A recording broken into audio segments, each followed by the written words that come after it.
today we're playing hair and makeup on me. And we're doing an updated makeup routine and a fun little Q&A that I go into how I became a bridal hair and makeup specialist.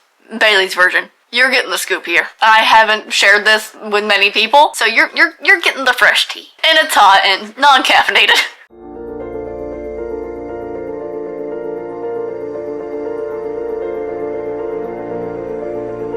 I really hope this lighting getting weird. If you're new here, hi, I'm Bailee with Bailee Cribb Bridal. I'm a hair and makeup specialist serving North Carolina, South Carolina, and Southeast in general. Yeah, if you get married in Hawaii and you want to fly me out, I'll be very grateful. You'd be my favorite. So my face is already clean. She got a good scrub this morning. And when I say scrub, I mean it was gentle. First, I am coming in with Dew with Gods as a little eye cream.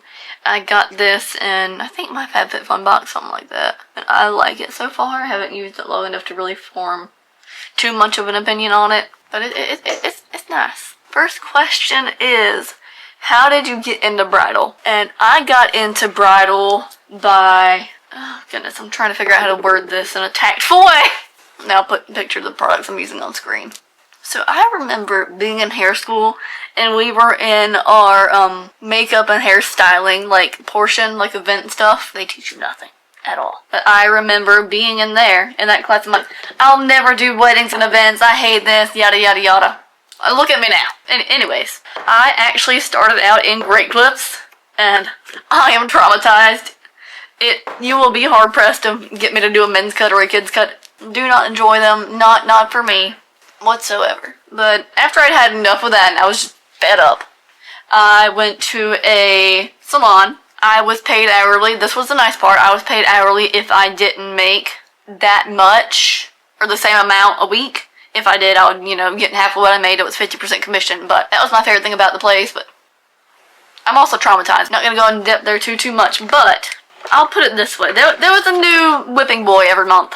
To put it kindly. And I was also told that I would get training and a cart tray kind of thing like I have now. And that was never followed through. So I ended up bringing the one I had in hair school. And the night before my birthday, I got a novel from this lady. And it was not very kind, mind you. I left 2-3 months after that. And my next step was, I love how this just turned into a story time. My next step that I did, I actually went to a booth rent salon where the booth rent was astronomical. I'm talking $300 a week. There was 0 foot traffic. It was a time. It was a time. But I wanted to go to a salon where I was more supported instead of just, I don't know. I'm trying to think of a nice way to put this. Well, I mean, the thing is, I was supported education-wise, but that was about it. Because there were only 2 other stylists in said salon at the time. Because the salon owner had just had a major walkout where everybody but 2 people left. Including his assistant. But regardless, I was done there because I was hemorrhaging money. Literally hemorrhaging money. Left there, I ended up going to another salon where I got 50% commission as well.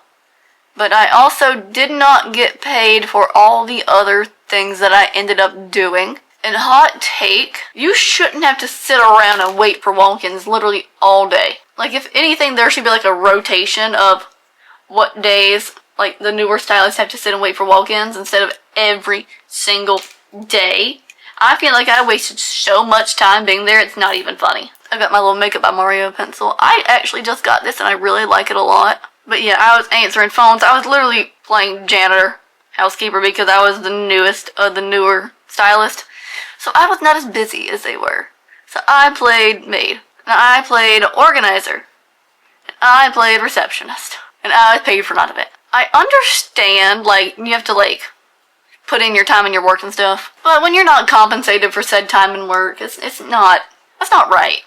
Also, we were supposed to get W-2s instead of 1099s because taxes were already taken out, I think. Where was it like that at? Yeah, it was there. It was there because the taxes were already taken out, but you don't do that with a 1099. Not trying to get too technical here, but that was done very wrong. And the only reason it was done that way was to save the salon owner money in the long run. That way she could have a little more to write off on taxes while kind of, screwing us over in the process. That was around the time where I'd just gotten married. And I kept this to myself for a long time, but I was planning on doing a little studio in my home, like I have now. We're not in it, we're at my makeup desk. But I had gotten really excited about it, and I was like thinking about picking out countertops and this, that, and the other.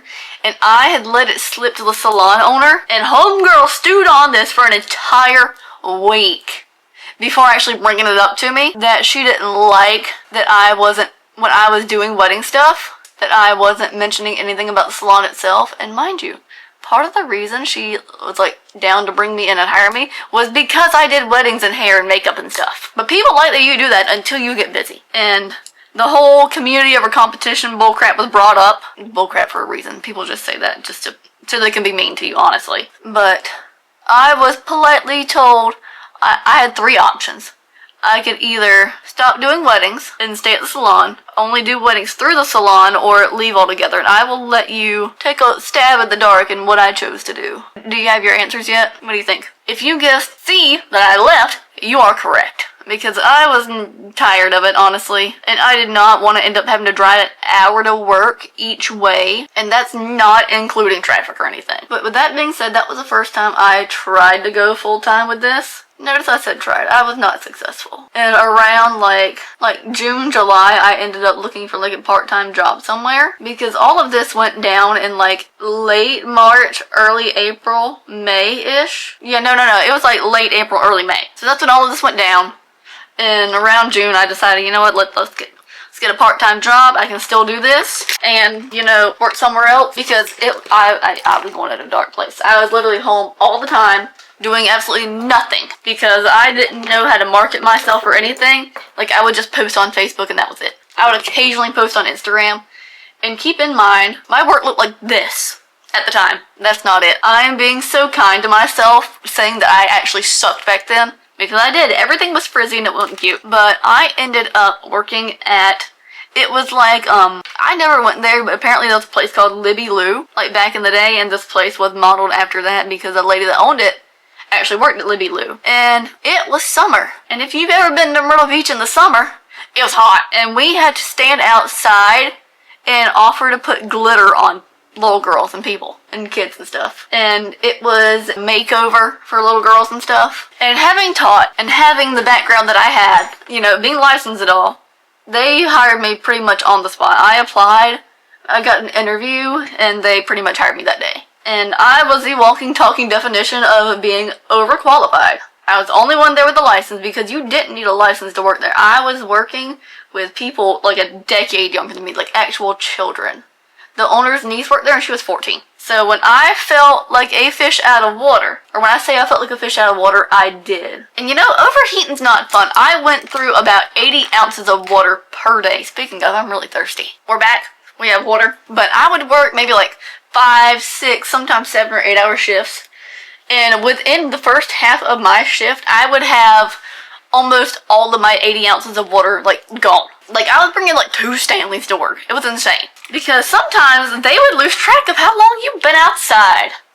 And sometimes I would be outside for 30 minutes at a time in the hot, brown sun, middle of July, sun beating down on you. I felt like, SpongeBob when she's in Sandy's dome, constantly. I never applied more sunscreen than I did while I worked there. I had a straight up white cast on my face for my little, sunscreen stick. I didn't care. I loved it. But I had honestly just had enough of it there because I was tired of children telling me how to do something that I'm actually licensed for, that I know how to do, and trying to berate me and just kind of act like hot crap. I was very fed up with it. Before I put in my notice, I had an interview, or actually, no. Like, late July, I applied to different jobs because, again, I was fed up with teeny boppers trying to mansplain things to me. Got an interview at a blow-dry salon. Literally just blow-dries, like no cuts, no color, no chemical anything, except for Brazilians, which make a lot of sense to me. But neither here nor there. But they also offer bridal hair and makeup, which is another time. I was hired for that reason, because I'm good at it. But they like that until you get busy. And I'd been there for a couple months at that point. I started in August because they weren't supposed to, like, need me until like September or something, but they had gotten busy and stuff. But they had gotten busy earlier than they expected. 2 days before like my first day there, I broke half of my toes on my feet because I was being stupid and I was messing with my husband, like aggravating him and stuff, and I took his glasses and he had me bring them back. But I was stupid enough to put them on my face, and at the time, Lottie was very young and Bailee was also still young, so we had a puppy gate, right, to like separate the living room kitchen from the rest of the house. And I got in a fight with it and I lost. My first day at the blow dry place, I was working with half broken toes, and it was just training. And keep in mind, the owner was not licensed. She was using her friend's license as like the salon manager. Illegal, by the way. Lots of illegal things going on at the places I used to work. Yeah, I worked there, and there was another girl that worked there. She also does weddings. Love her to death. I still work with her, Maddie. Hey, hi, hello. And she actually had the audacity to reach out to her and ask for like, hey, do you have any recommendations on this, that, and the other? How did you do this? And all sorts of advice and things. And very helpful. Love that. Love working with her. One of my favorite other artists to work with. I had reached out to her, started helping with weddings and whatnot. And I was, ended up asking for a couple days off here and there, Saturdays, even though Saturdays were required. But if I gave ample notice for like a wedding or whatever, I would be fine to have the day off or to swap days, which is kind of dumb. But after a while, because I think this is maybe like the second or third Saturday I've asked off over the course of like a couple months. Keep in mind, I was asking for a day off. I want to say it was like September, October, and I needed a day off in in March for a wedding. It was already booked, and she was not happy about that, even though I let her know before she hired me, like, hey, I do this. Are we okay? With ample notice and stuff. And she's like, yeah, that's fine, as long as you communicate early enough. And I think 6 months is enough time in advance to ask for a day off, but apparently not. Especially if you're helping another artist, like with stuff. The March wedding I asked off for was like something I booked on my own. But yeah, apparently a couple months in advance is not enough notice, because I was asking in November for a day off for a May wedding, and I was given an ultimatum. Keep in mind, this place was open on a Sunday too. Pretty sure. It was open 6 days a week, yeah. But I was given an ultimatum on a Sunday. I had to give her an answer by Monday. Like, literally less than 24 hours later. Because, a couple days before that, I was told that, hey, you can't ask for any more Saturdays off. Like, this is gonna become a problem if you do. And I'm thinking to myself, and I even talked to my husband about this. Didn't we, go ahead and talk about this beforehand? Like, before I was hired and this, that, and the other? And he said, yeah. And I was done dirty a couple times, during my time there. For instance, I would be blocked off, after a certain time because I didn't have anybody booked, and she would let us go home if we weren't busy, because we weren't allowed to be clocked in if we didn't have somebody. Because this place was also hourly. But yeah, if we didn't have anybody, if we wanted to go, run over and get lunch from, somewhere, across the road, we had to clock out and then clock back in. I understand that to a degree. But if we had someone coming in at, 10, if our appointment was at 10, our next appointment wasn't until, 3 or 4, we had to clock out and leave the premises. Or we could either have the option to clock out and just sit there. I understand. It was convoluted. Did not appreciate that, did not enjoy it. And one of the straws that broke the camel's back with that one was I was blocked off at a certain time one day because I wanted to go to the wedding expo with my sister-in-law.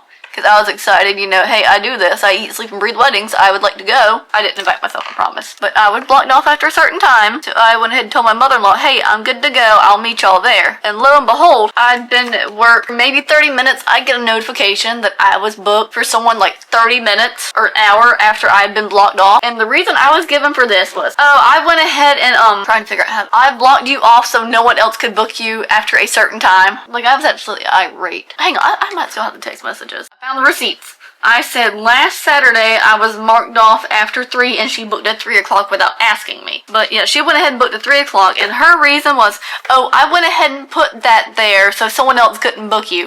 And I'm thinking to myself, moving, thinking, if I was already blocked off, no one could book online with me at that time anyways. So that was just her being greedy. And I understand, it's a business, she's got to make money. But don't screw somebody over like that. I told her that I had already made plans for after that and that I couldn't stay. And she was upset about that. I'm like, well, I already made plans. My mother-in-law already bought the ticket, and I don't want her to have to waste her money because now that's an inconvenience on her end. But yeah, there were a lot of things that were done wrong there. Like, she got very upset if we cleaned the Dyson filters wrong. Like, I get it, they're not cheap to replace. But if I know a better way of doing it than what she was actually doing, something that was a little more effective, let me do it. And I know she had her reasonings for doing it the way she did, but it was wrong. It was just a weird situation. And like, I'm not saying that I absolutely hated it there, but I didn't particularly enjoy it. Like, yeah, the tips were nice, but like, I was only bringing in like $200 a week. Like, hourly. And to me, I don't think all of that stress is worth it, like, whatsoever. And I was, quote-unquote, let go, like, late January, so I was actually able to have days off for, well, they weren't even days off at that point, but I was able to have days off for my husband's birthday and our anniversary, which was really nice. And that was the last place I ever had to clock in and clock out at. And I have been working for myself full-time ever since. I hate that that answer went on for that long, but that's how I got into bridal. And here I am, and now you're watching this. And I wouldn't have it any other way because I love that you're here with me. Let's see if there's other questions I can trauma dump on y'all today. I appreciate the free therapy. Hot take is outdated bridal makeup. There's one thing that I think instantly dates your wedding makeup, and that is bronzer. Like, way too much bronzer. And you see in your head exactly what I'm saying. The pageant-y, prom-y look from like 2016, 2017, 2018, where everybody just looked flat and like muddy. There are still artists that do that, and that is the only thing they do. I get it if that's your signature like look, but let's be real, no one around here has a signature look. But if that's all that you can do, that's the #1 way to make the brides older than they actually do, and flatten all their features and make sure they look terrible in their photographs. And I'll just insert a picture. This was no one's work in particular. I just googled something like this. You can just look at it and tell like what year this is from. So yeah, bronzer instantly dates your wedding makeup, which is why I refuse to carry it in my kit. Like, I don't even own it. Once upon a time I had a bronzer and I got rid of it. I don't like it. I don't use it. I don't find it flattering on a lot of people because people use it to contour, and that's just not right. So many fundamental things are wrong with using bronzer for contour, especially when there are so many other great options out there. Ooh, that was a lot. What is something I'm very particular about when it comes to wedding glam? Oh, there's so many things. It's hard to pick one. But my #1 thing is the copy-paste look on every single person in the wedding party, where they all just look like pretty much clones of each other, and it's not cute. It's not flattering, because doing the same makeup look on every single person is a surefire way to make sure that nobody looks good. But yeah, please just vet your artist properly. My favorite part about the wedding morning is the bride sees herself as beautiful as her family and friends see her. That's my favorite part. Like, you can just see them like light up. Oh, it makes me cry. I definitely cry when I get in the car after a wedding. And then I drive home in silence. The least favorite part of wedding mornings is I'm not trying to sound mean when I say this, but my least favorite part is people that don't respect the bride's space, if that makes any kind of sense. Like, if she is getting her hair and makeup done, leave her alone. Please, leave her alone. I have mixed feelings about this one. I haven't like worn a full face of this one product yet, so this is kind of like, we're testing this out. Don't hate it, but I did forget to put on my concealer. That's nice though. I got too excited to use that new foundation. But yes, please respect the bride's like space and her like calm down me time. Do not bring any problems to her on the wedding day, like whatsoever. If you want to be a spectacular friend, hire a coordinator for her. Do not bombard her with 100 questions like during the process. I forgot to finish my eyebrows. I got carried away with my story. But yeah, do not bring problems to the bride, because I will haunt you. Like, I will show up in your nightmares and cause problems. There we go. Concealer's done. Now we can proceed with foundation. Alright, another question I get a lot is, why can't I just do hair, like offer hair only or offer makeup only? And there's a reason for that. I'm trying to find a nice way to put this. I do like this foundation though. The main reason I don't do hair only or makeup only, it's because your whole look needs to be designed and created by one person, because your bridal hairstylist might they might do boho looks where your makeup artist only does like clean girl makeup or something like that. And there's gonna be a mismatch with how you look in your pictures. I do like this foundation a lot. I should have grabbed a darker shade though. I like this sponge to put this on with. It's really nice.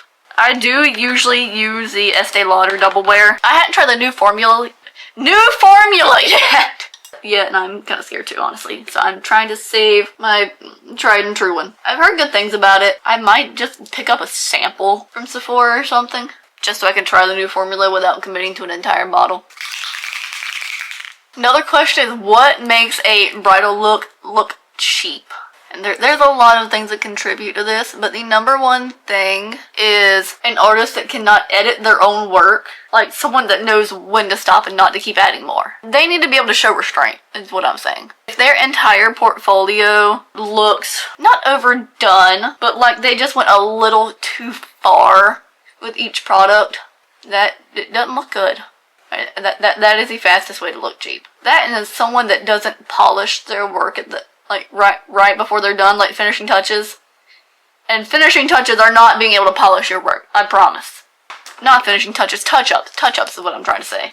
Like if you've got little flyaways, if you've got like powdered over-concentrated in one area, cheap. Because that will show up in your photos and your photographer can only edit out so much. Why does makeup look bad in photos? There is a lot of reasons and they can all culminate into one giant snowball.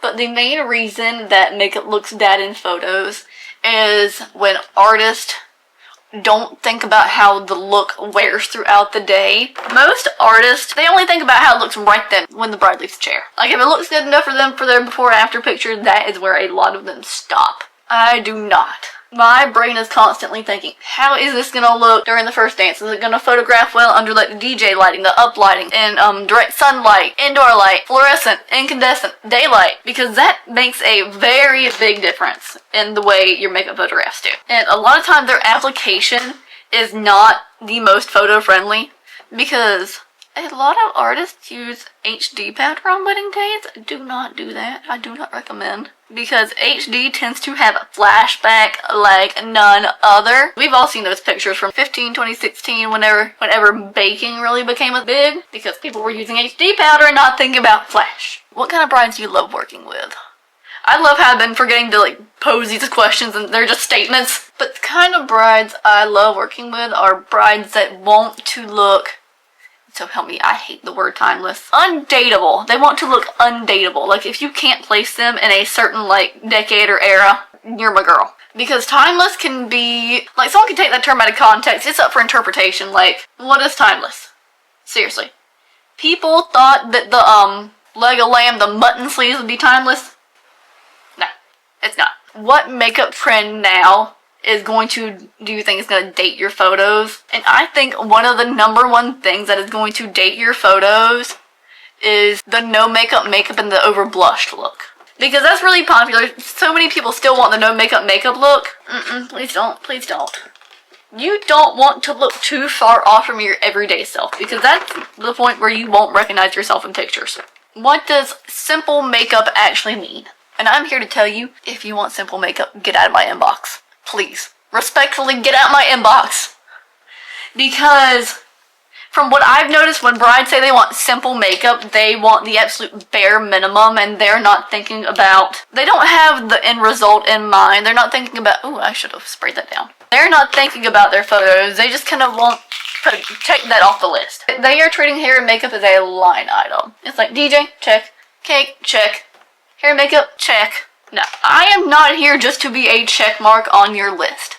I am here to provide you with the experience you actually deserve and to make sure your look lasts all day. So, no, my makeup style is not quote-unquote simple. Yeah, I put too much there. Oops. Oh, I am just having a time today for some reason.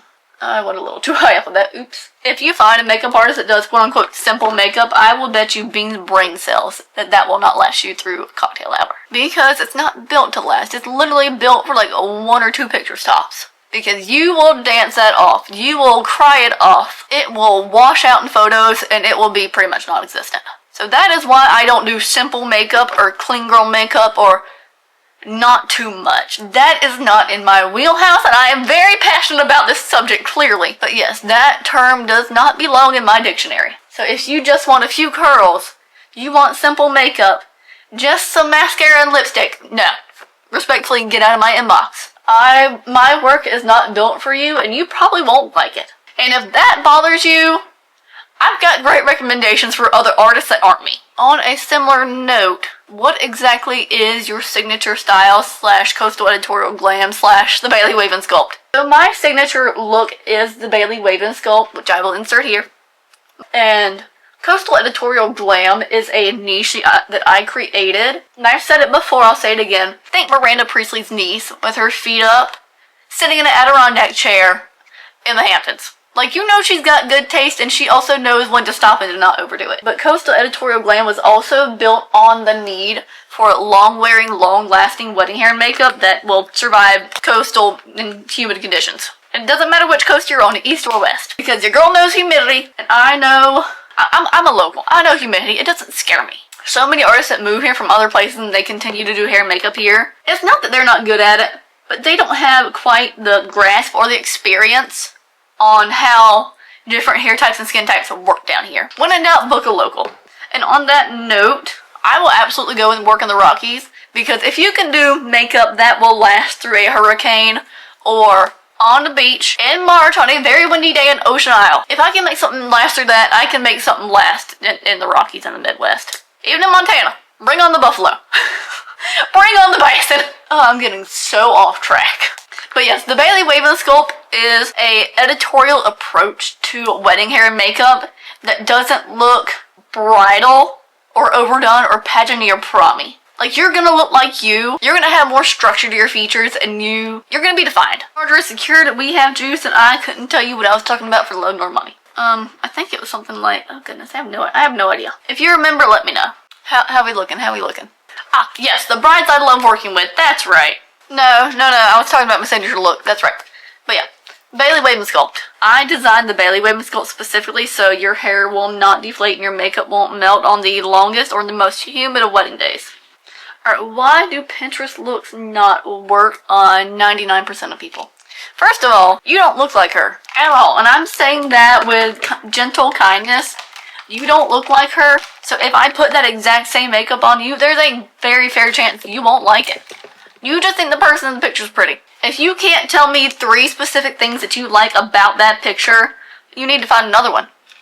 Because that one ain't it. But yes, if you can't tell me 3 things you do and don't like about a picture, you need to find a different one. And why do you ask? Because if you can't tell me what you do and don't like, I'm not gonna know if you do and don't like your makeup and hair.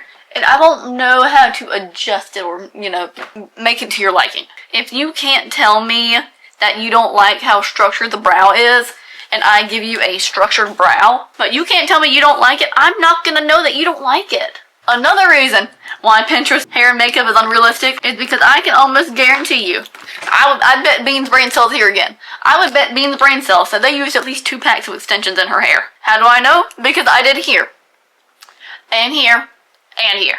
Does that look like Pinterest info to you? Yeah, it does. And you're not gonna get that look without clip-ins, or sew-ins, or tape-ins, what have you. Like, that's just not realistic. Even if you have that much hair to begin with, it's the way that the clip-in hair, like the extension hair is, that kind of helps me create the structure that you need for the style.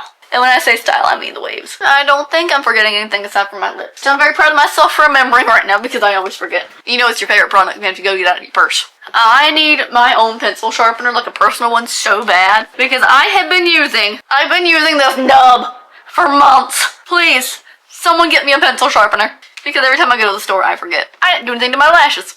What's the difference between what brides actually want and what works? And that also kind of ties back into the Pinterest inspo, why that doesn't work for you. And you might want that super pretty, dewy, glowy look. Girl, you are gonna look like a melted SpongeBob popsicle in 15 minutes after being outside. Don't do that. That is like the most unrealistic expectation that I'm seeing right now for hair and makeup. That no makeup look that you love so much requires so many products it hurts. And I love how this has just been a giant story time / Q&A, and I haven't told you a single thing I'm using. But again, it'll be on screen. I'm doing my best. Another thing that brides want versus what actually works is if you want a super textured boho-y look and you're getting married on the beach, yes, I understand that's what fits the aesthetic and concept and whatnot and this, that, and the other. Because if you're getting married on the beach, you're usually a little more chilled and laid back. But that boho-y look, you're gonna have pieces all flying in your face. It's gonna get stuck in your lip gloss. But it's not gonna be the best style for longevity because, it's the beach. Have you ever gone to the beach and came back looking cute the way you did when you got there? I didn't think so. I hadn't either. But yes, please, for The love of all things wedding. Keep your hair and makeup realistic, your expectations.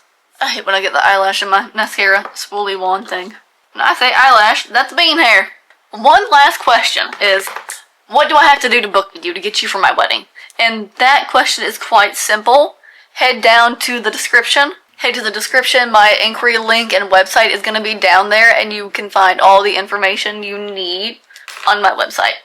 Things like how to book, packages, destination info, all sorts of stuff like that. And if you have enjoyed this video, don't forget to like and subscribe, and leave a little comment of what part of my life to bridal was the most jarring, or if you've experienced anything like that. Well, you do subscribe, because I know you're gonna. I think you should. It's in your best interest. But when you do subscribe, go ahead and click that little bell icon so you get notified whenever I upload.